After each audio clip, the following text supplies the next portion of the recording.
Hello and welcome to this session on building responsive design apps in Microsoft Power Apps. This is a part of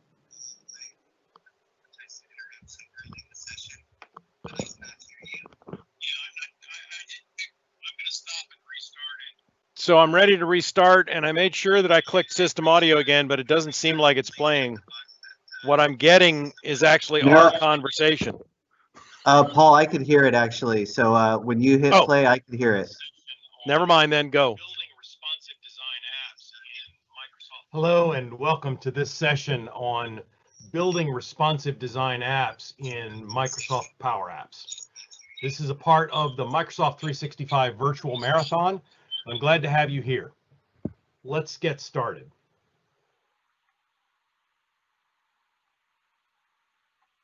This conference is being done somewhat in replacement for the SharePoint conference that is normally offered every May, which we obviously can't have this year due to the lockdowns and little travel. So instead, we're doing a virtual conference, but the SharePoint conference will be back. It'll be renamed next year as the Microsoft 365 Collaboration Conference, and you can mark your calendars that it will take place in March 23rd to 25th in Las Vegas. I'd like to thank all of the sponsors for this virtual conference. Without their help and without their contributions, this would not be possible. So if you deal with any of these vendors, please make sure that you give them your thanks for making this conference possible. Let me start off by introducing myself. My name is Paul Papanik Stork. I've been a Microsoft MVP for 12 years. I'm also a Microsoft certified trainer and a Microsoft certified solutions master. I recently passed exams for both the Teamwork Administrator and for the Teams Administrator Associate certifications.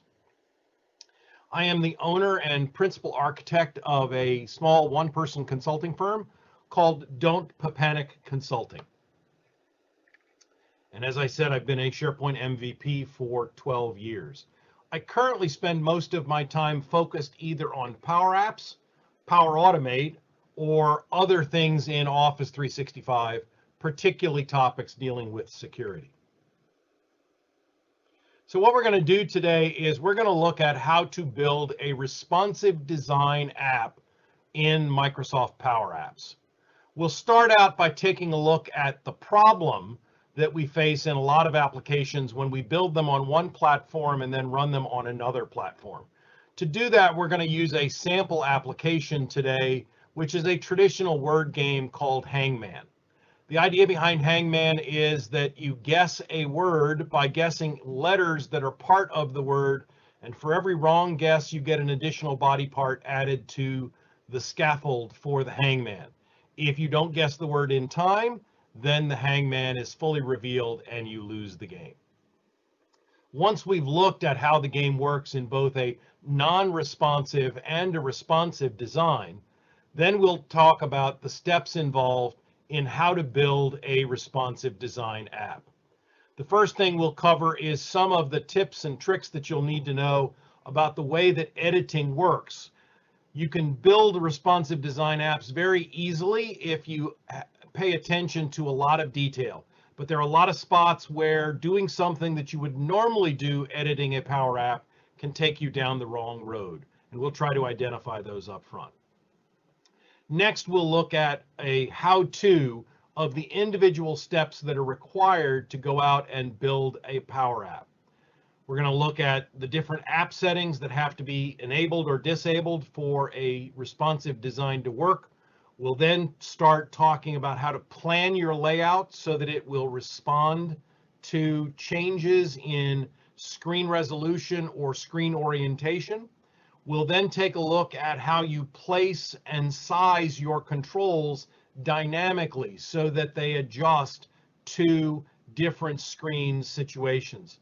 And finally, we'll take a look at how you overall adapt to changes in screen size and adapt to orientation changes. We'll come back at the end and I'll provide you with some links for some additional resources that may be helpful as you begin to build out responsive design apps. So let's start off with a quick demonstration of both a non-responsive design app for Hangman that's built using the default characteristics, and then look at it how it works on a phone in a responsive design environment. Let's start by taking a look at our word game called Hangman. Here what we have is a scaffold, a keyboard, and a target word where the blanks are put out for us. As we click on letters in the keyboard, it will check to see whether those letters are in the word or not. If they are, it will fill them in here on the blanks. If they aren't, it will add a new piece to the noose on the Hangman scaffold. If we make enough wrong guesses to fill out the entire body, then what happens is we get a message that we lost. Now, on this screen, you can see this game was designed on this computer. It works fairly well in a full screen mode. But let's exit here and let's go take a look at what happens when we run this then on a phone instead. Here we are running on my mobile phone in a landscape mode, and you can see that the game transports fairly well. We do get some extra black spaces on either side, but the full height of the screen is filled out, and the game works exactly the way that it used to. If I click letters, it will go ahead and play the game. That's all fine. The problem comes in if we switch this phone out of landscape into portrait mode. The phone switches, and you can see what happens is it still takes whatever dimension is biggest to fit the phone screen, in this case the width, and fills the rest of the screen with black space. And this makes the app small enough that it's almost unusable. That's the problem that we're trying to conquer by writing our game to be responsive. So let's take a look at what it looks like on this phone if we have the app written as a responsive app. Here we are on the phone again, but now the app has been rewritten to make use of some of the responsive techniques that we're going to talk about today. And so you can see is just like it did in the past. If we click on letters, then the letters will appear as either errors or they will appear as letters in the word. But again, let's see what happens when we turn this to a portrait mode. So now you can see that the entire screen has realigned itself so that instead of having the keyboard on the right and the scaffold on the left, the keyboard now sits below, and we fill up the entire screen, which makes it much more readable than our non-responsive app was when we switched to more portrait mode. You're going to get the same kind of a functionality no matter what size device that you move to. What we're going to do in this session is we're going to look at all of the different techniques that you use to create an app that will adjust appropriately no matter what layout you are using, no matter what size screen you are on. Let's go back to the slides.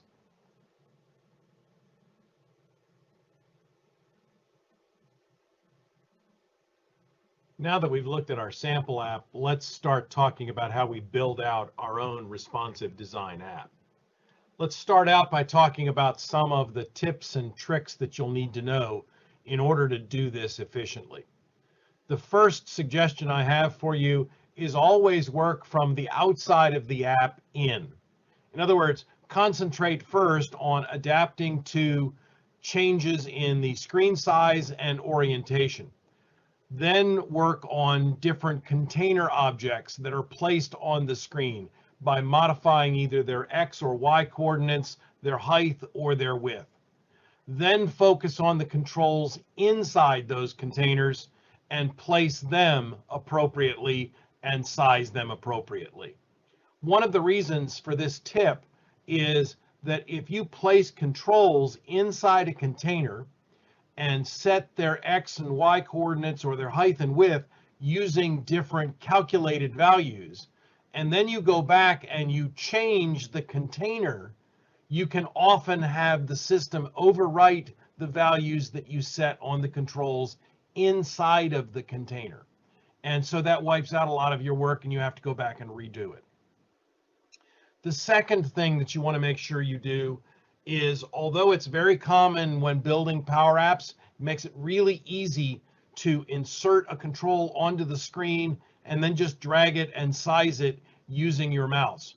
Don't do that when you're building responsive apps, especially after you've set the X and Y coordinates or the height and width using formulas. Because as soon as you do that, it will remove the formulas and replace them with numeric constants. And again, just like working from the outside in, if you drag and drop positions, controls, or you resize them using your mouse, you'll end up wiping out a lot of your hard work. Third tip that I give you is to use container objects. We'll talk more about this in a minute, but one of the advantages of using different container objects is that you can focus on placing those containers and sizing those containers on your screen and not have to deal with all of the individual controls inside of the containers. Controls are placed inside of containers and are adjusted in terms of placement, height, and width based on the containers in which they reside. And so one of the ways to break an app down and make it movable is to use containers. If you remember the demo that I just did, you saw that our Hangman app actually changed the layout of components on the screen when we moved from landscape mode to portrait mode. And that was done using two different container objects that we'll take a look at in a few minutes. The fourth suggestion that I have for you is that you will find yourself, since you're placing everything on the screen using calculations for the X and Y coordinates or the height and width, you will frequently find that you're doing some calculations over and over and over again.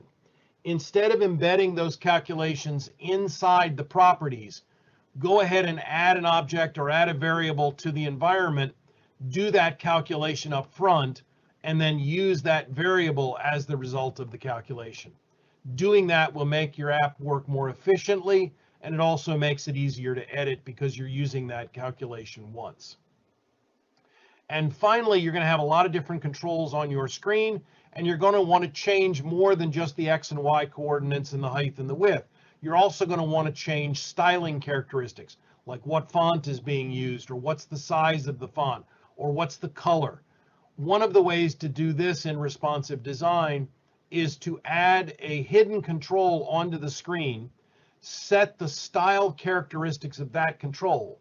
For example, the font size or which font is being used or what color the font is. And then when you're building other controls, have all of those controls reference that original control.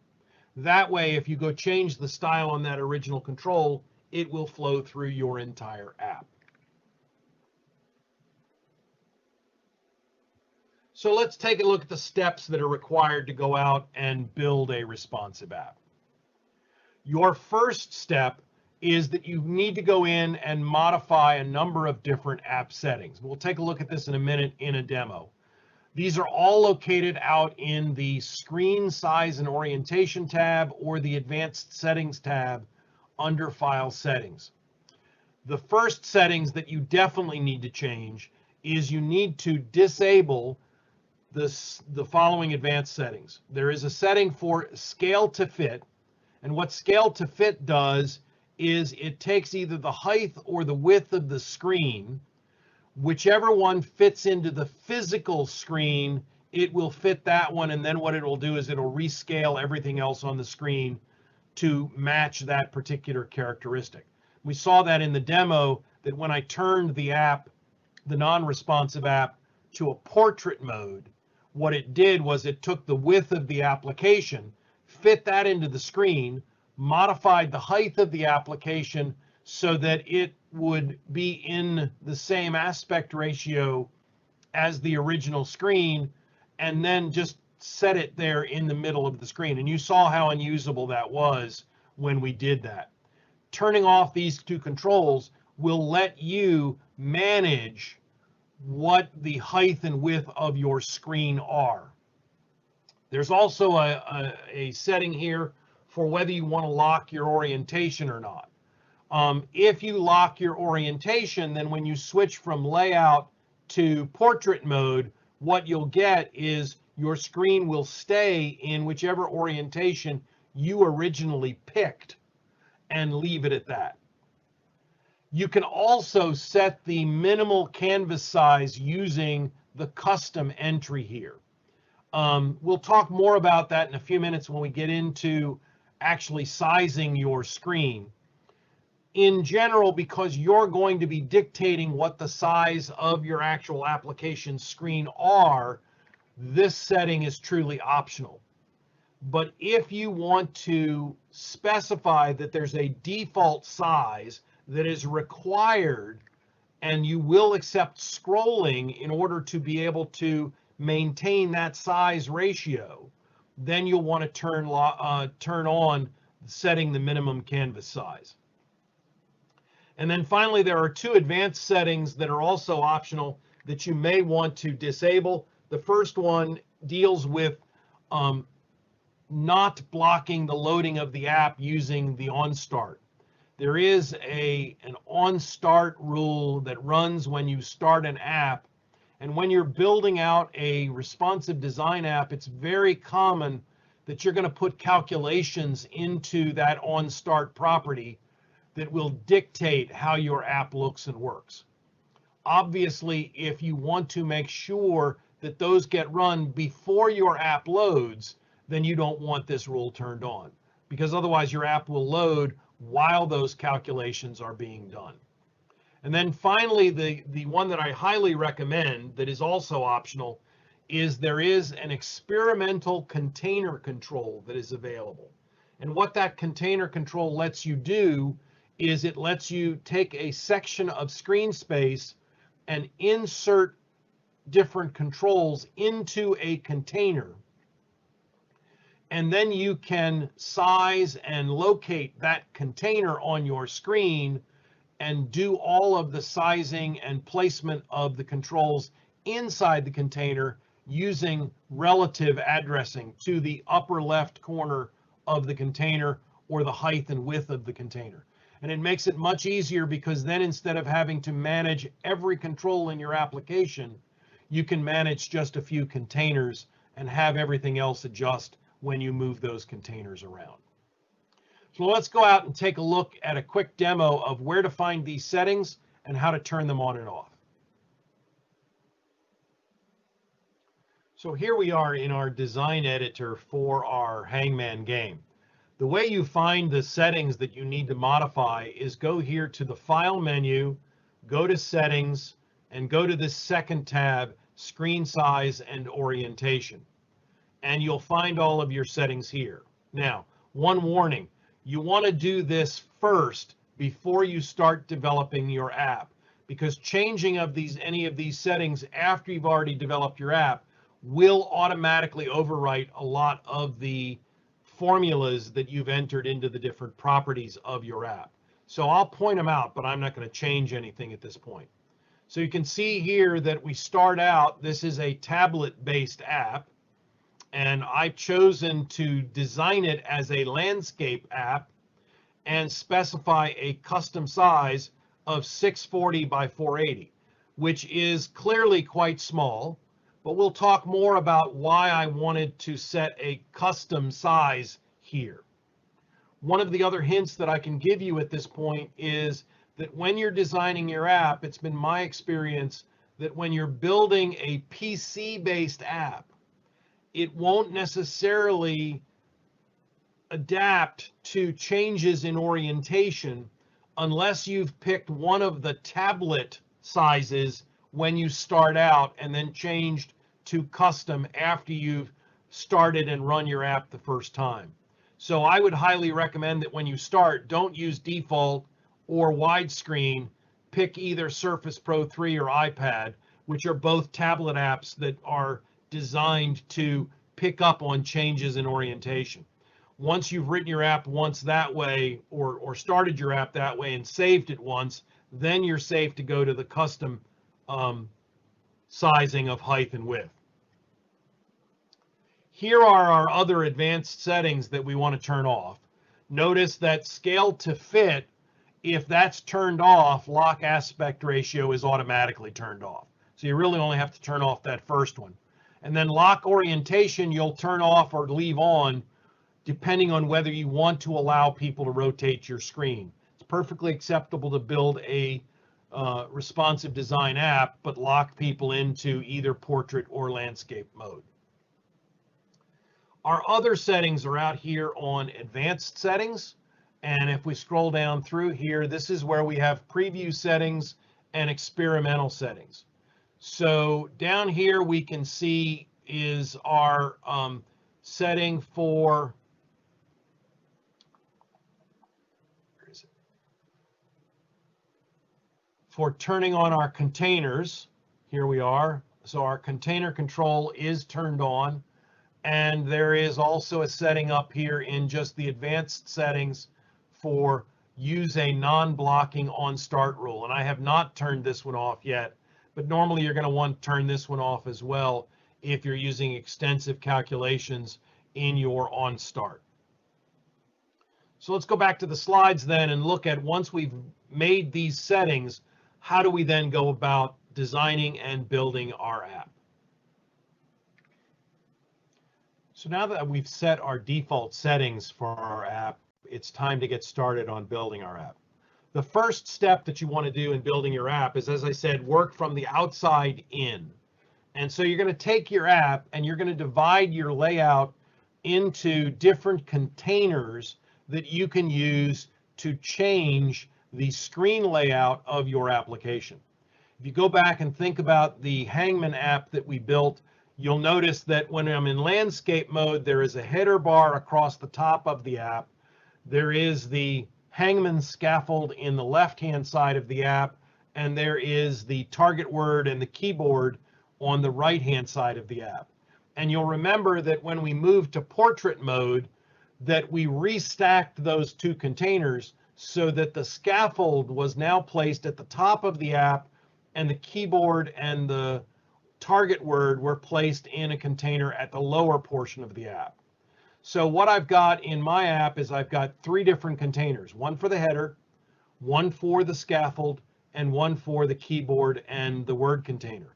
And that lets me then manage those objects, those controls inside of those containers, and switch the containers around on the screen and resize them without having to make massive changes to all of the different values of the controls inside of those containers. When you start out, you're going to set your screen dimension, and by default, it is set to the maximum value of either app.width or app.designWidth. So what's the difference between width and design width, height and design height? Do you remember I said that you can go in and you can set a custom resolution on your app? And I set mine for 640 by 480. Those values will come through in the app as the design width. And the size of the actual device will come through as the app width and the app height. So what the default setting does is it says, take the larger of the width of the device or the design width and the height of the device or the design height, and use that as the width and height. By setting a very small custom width and height, I am able to specify that the app can only be shrunk so small, and beyond that, you've got to maintain at least this width.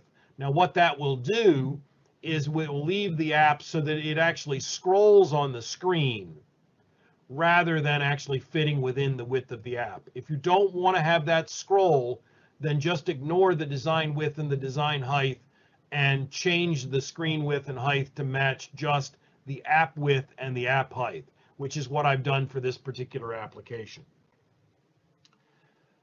The containers then can be relocated on the screen based on a property of the app called orientation.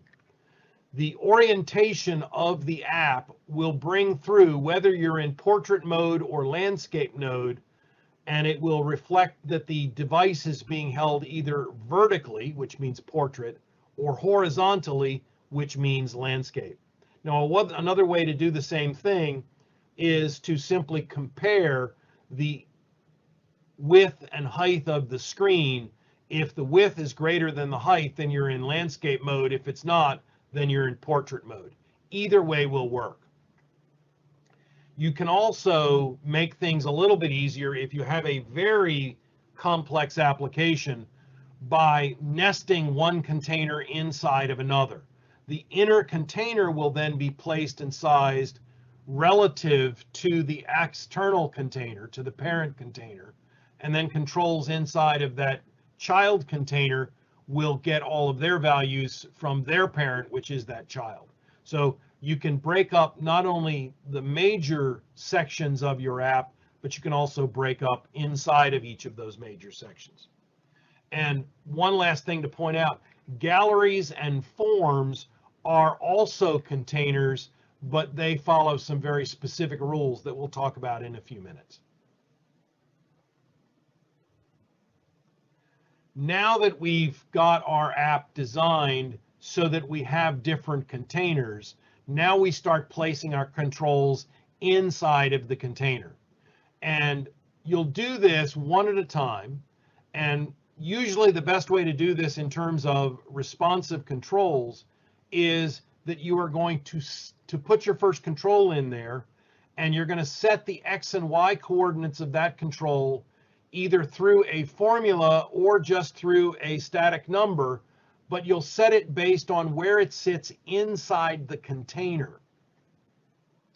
And then from there, all the other controls, you can start to reuse those values of that first control to set all the other controls relative to the rest of them. So for example, if you want to stack a bunch of controls in a form that are all aligned on the left, the easiest way to do that is instead of replicating the X control, all you do is set all of the controls so they all point to that first control's X variable. And that way, if you move that first control, all the rest of the controls will move along with it. You then will do some calculations, either to specify the X and Y, but more frequently to calculate what the width and height of your controls should be. And we'll talk about some of the factors that you take into account when you're doing that in a few minutes. But that's normally done using calculations. Your control size will be calculated based off of the size of the container, which will come through as parent height and parent width. And that allows you, when you resize a container, to say this control should take up half of the space inside this container, or 3/4 of the space inside of this container. And then finally, as I already said in the tips, when you want to control the styling of these controls, the easiest way to do that is somewhere in your application have a control that is normally hidden that has all of the values set on it for things like font size and color and so forth. And some of those can also be set using different kinds of formulas, so that as your system changes, those controls will adapt throughout your application. As I mentioned, forms and galleries are custom containers, and so they operate a little bit differently. Inside of a gallery, when you get to the point where you're placing the individual controls inside the gallery, you will find that there is a template height value and a template width value of the parent container, the gallery. The problem is when you go to the gallery, you will not find a template height or a template width property. What you will find is a property that's called template size. What template size does is, depending on what kind of gallery you are using, template size may apply to the width and it may apply to the height. For horizontally aligned galleries, template width will be, or size will equal the template width. In vertically organized galleries, template height will be the size. So then where does the other one come from? Well, in a vertical gallery, if size is template height, then the width will be calculated based on either the width of the gallery itself or based on the width of the gallery divided by a property called wrap count. Wrap count is if I have a fixed gallery and I have items that go to the bottom of the gallery, do they wrap to a new column?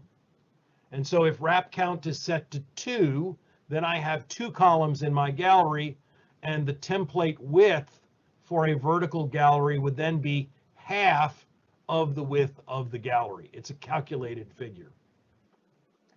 When using flexible height galleries, you won't actually see wrap count. Wrap count is always assumed to be 1 in a flexible height gallery. There is no way to have them roll around and do another column.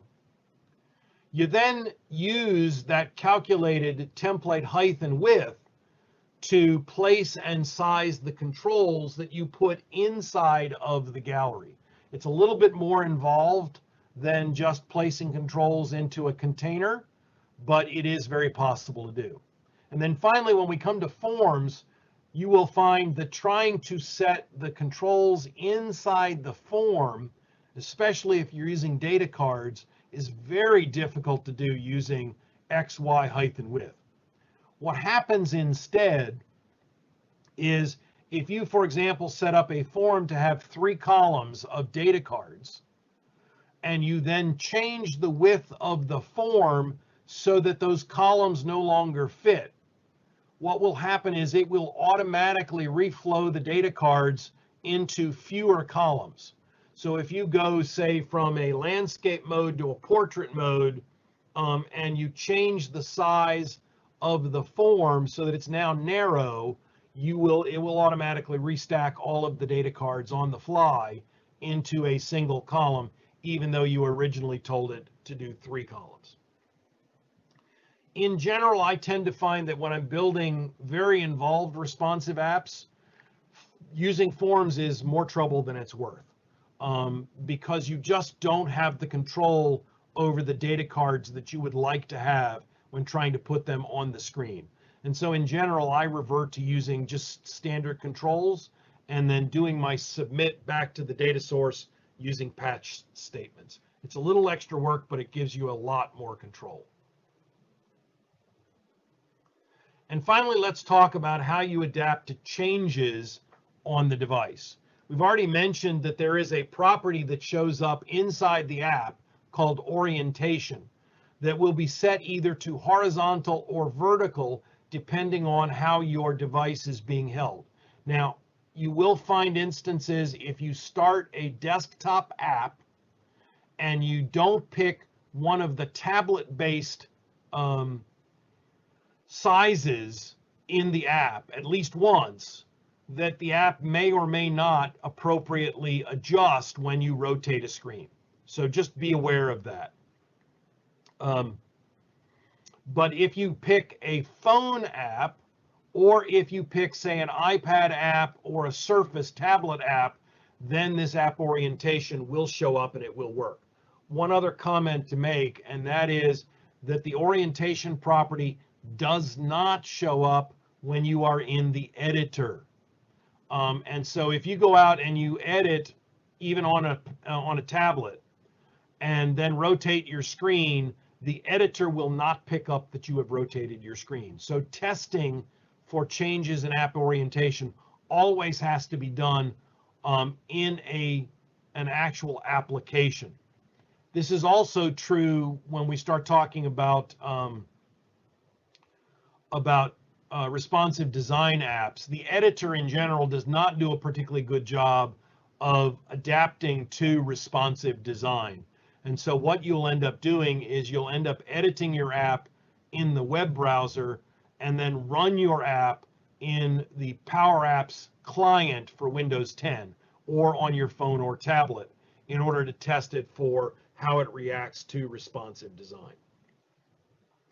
The other thing in terms of changes to your device that you will often want to be able to adapt to is a change in the overall real estate available on your screen. There is built into Power Apps what are known as screen size breakpoints. And the way these work is it will take the width of the app as reflected in the app, either the width or the design, whichever one it uses, and it will measure that against certain breakpoints that are built into the app. And it will reflect that as a property called screen.size. Screen.size is an enumeration that is either set to small, medium, large, or extra large. Small will come through as 1, medium will come through as 2, large will come through as 3, and extra large will come through as 4. And what you can do is use code something like what I have here on the screen to set a variable equal to a number that you will use to either multiply or divide the size of components that are on your screen. So for example, you might design your screen with a phone in mind, but then say when I move to a tablet that has a large resolution, I want to take the size of all of the things that are on the screen and I want to multiply them by 2. So all I do is in my calculations, I multiply the result of all the calculations by whatever is set in this screen modifier, and it will automatically adapt to changes in resolution on the screen. The last thing to know about size breakpoints is that the default settings are 900 for small, 1200 for medium, 1600 for large, and anything above that is then extra large. But you can fine-tune those size breakpoints. If you look at the app, there is a property in the app which is an array of 3 values called size breakpoints. That is the pixel breakpoints on when you want to change the size that is reported of your app when the width goes below one of those breakpoints.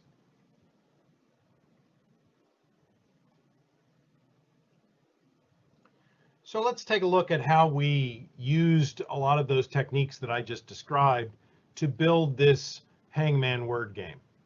We'll start off by taking a look at the different controls and containers that we have in our environment. This particular app contains 2 screens at this point. Most of it is on our first screen.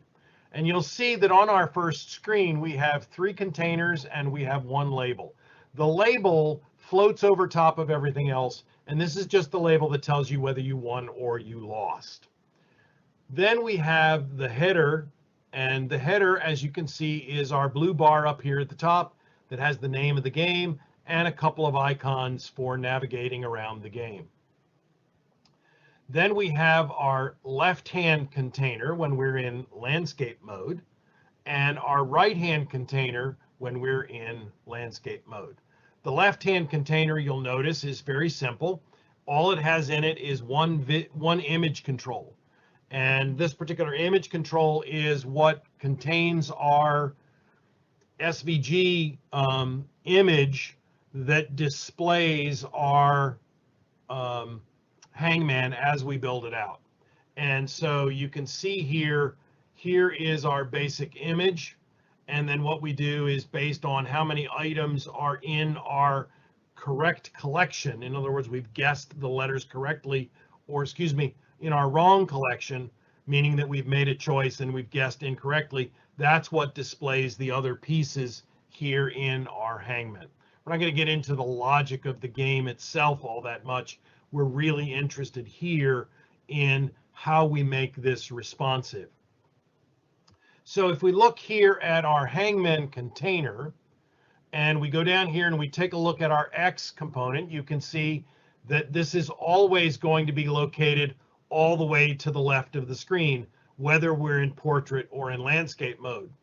But if we look at our Y component, you can see that it's always going to be located immediately below the header bar, which is our other container. And so this always places this at the upper left-hand corner of the screen, whether we're in landscape or portrait.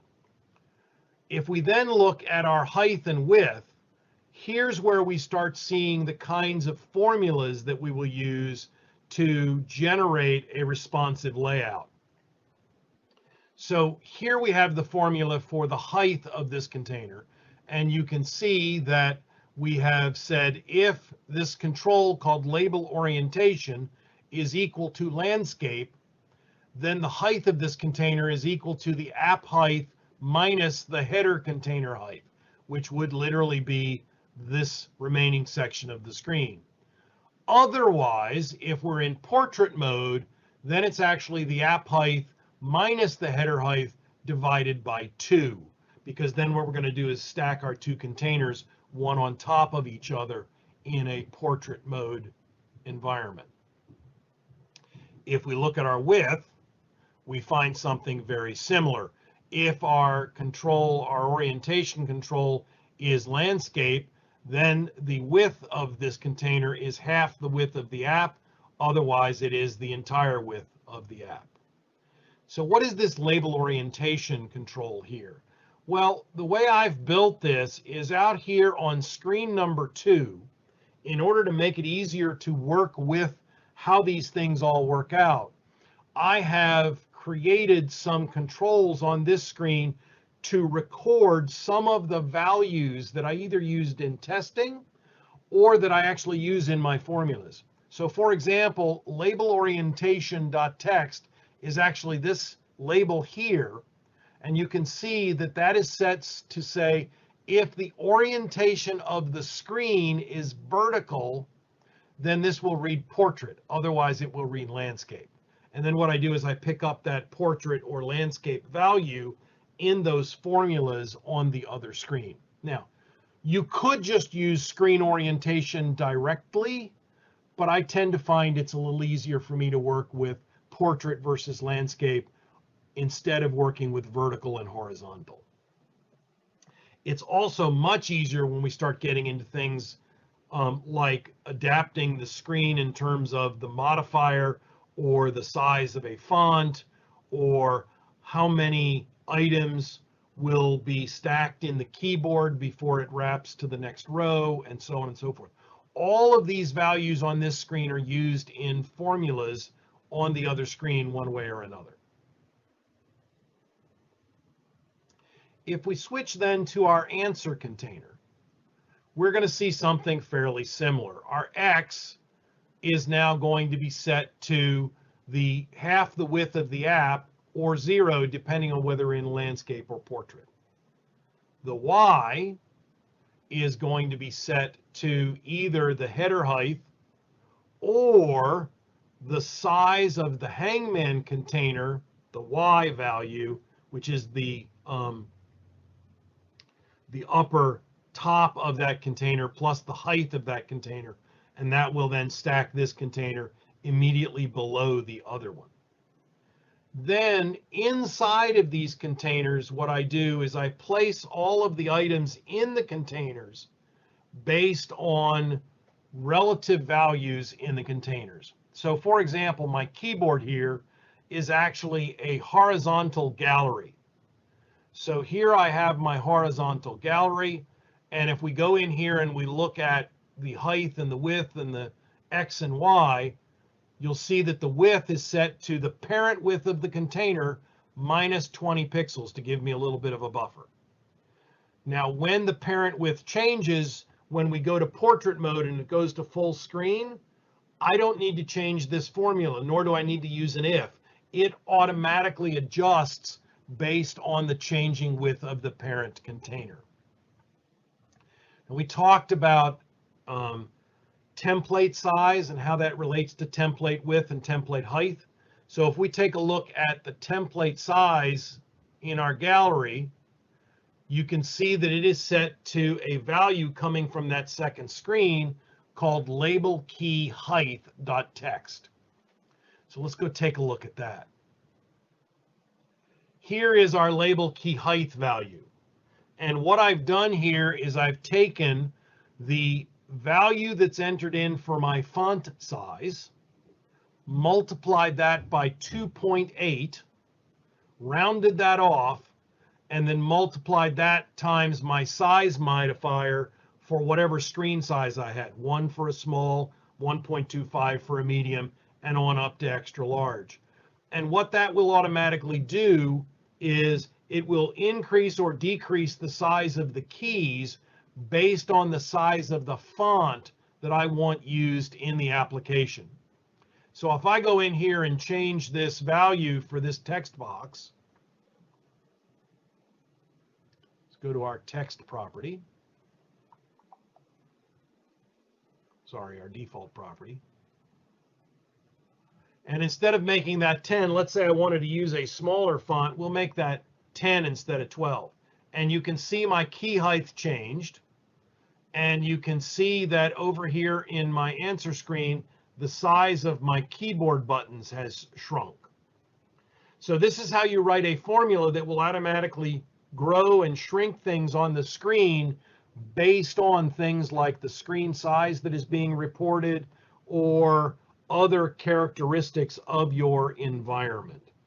And that's how we adjust all of this so that it appears to work properly. Now, fonts are a problem. There is no clean way to compare the pica count, the point count of a font, which is what we set fonts in, and the pixel count that's used on the screen. So you saw when I did my calculation, I used 2.8 as my conversion factor.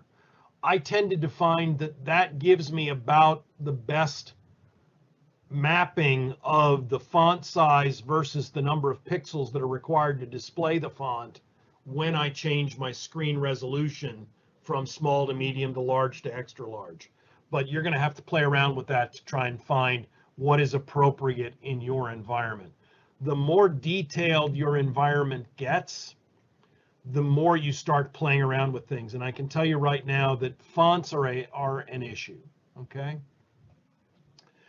If we go back here then and look again at our keyboard, that set our template size. But in addition to our template size, then we also want to set our template width. And our template width is going to be set based on the width of this container, or the width of this gallery, divided by the wrap count of the gallery. Now in this case, my wrap count is 4. And again, I have calculated my wrap count and shown it here on the screen. Wrap count is how many items across in this gallery will I display before I wrap. And then what I do is I use that figure to calculate that to display 26 keys, I need 4 rows, and the size of the keys to then set the size of the keyboard itself. And that's how that all works out. So I think you can begin to see how you write formulas to change the X component, the Y component, the size, the height and width, or things like the template size or the template width, so that you can adjust the size of these things as they move around on a screen. Let's go back to the slides. We are just about at the end of our time limit for this particular session. So let's talk about some additional resources where you can learn more as you go to build your first responsive design app. The first link here will take you out to the official Microsoft documentation for how to create a responsive layout in Power Apps. And it provides you with a lot of the details that you've already heard from me in this particular session. So that's a good source of documentation as you go to build your first responsive app. For screen properties in particular, for that screen size property or for understanding the height and width components of the screen, take a look at this second link. It's a blog post that introduced those features when they were first released. And then the last two here are a YouTube video that walk you through building a responsive design app, and it's done in the form of a tutorial. So it's a good thing to work through when you're going to build your first responsive design app. I want to thank you for attending my session today. Make sure that you are signed up for the raffle. They are giving away three Oculus Quests. To sign up for the raffle, make sure you visit the vendors' booths, go to the sessions, watch the videos, submit your answers to the raffle, and if you have at least 5 correct answers, you will be submitted for a chance to win one of these 3 Oculus Quests. They're going to give them away, one for the Americas, one for APAC, and one for EMEA. So make sure you get signed up for that raffle. The Oculus Quest is an incredible piece of virtual reality equipment. Also, would really suggest that you consider donating to some charity relief funds for the COVID-19 crisis. You can see the links here on the screen. Please go out and give. 10% of the funds from the sponsors will go to support community relief, and then anything that you give will go over and above that. We always like to get feedback on the sessions and on the presentations. So if you use the QR code here on the right, on the left, or the link at the bottom, you can provide speaker feedback for me, and I would appreciate that. I always like to hear what people thought of the sessions that I've given. And then more general feedback for the event itself, you can sign up using the QR code on the right or that link down there at the bottom. Again, thank you for coming today. I hope that you have found this interesting and that you'll go out and try your hand at writing a responsive design app in Power Apps. It can be a lot of work, but it's a very rewarding experience when you get it to work. Thanks for coming.